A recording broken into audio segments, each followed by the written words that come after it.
कहेला हम पसरबी अपने मन, पसरबी अपने मन, पसरबी कि अरपन पसरे लसौरी के दुआरिया पन देखा त सुहावन पन देखा त सुहावन हो कि अर्पित पसरे लसौरी के दुआरिया पन देखा त सुहावन।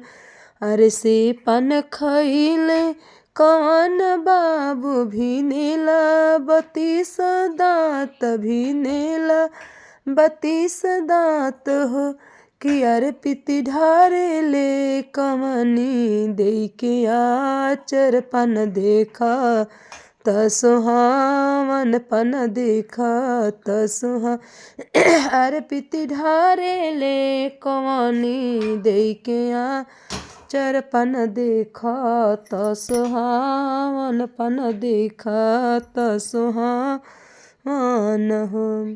अर्पित ढाके कर हवा तू नाती के कर तू बेटा हवा के कर तू बेटा हवा हो। ए राजा कौन बहिनिया के भैया हो बिगड़ला मोर आचर बिगड़ला मोर आचर हो। बाबा के हाई हम नाती त पापा के बेटा हाई पापा के बेटा हाई हो। ए धनिया बहनी हो कौन बहनी के भैया हो बिगड़नी तोहरा चर बिगड़नी तोहरा चर हो। के करी हऊ तू बेटी हो के करी तू नातिनी के करी तू नातिन हो।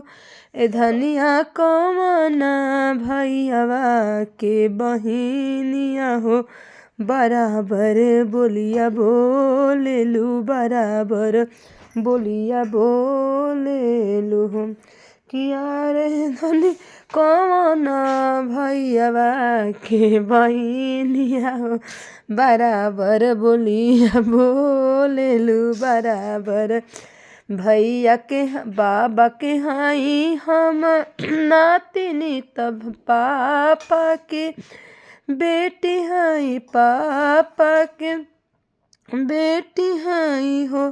ए राजा भैया हो कौन भैया के बहिनी हो बराबर बोलिया बोलेनी बराबर बोलिया बोलेनी हो।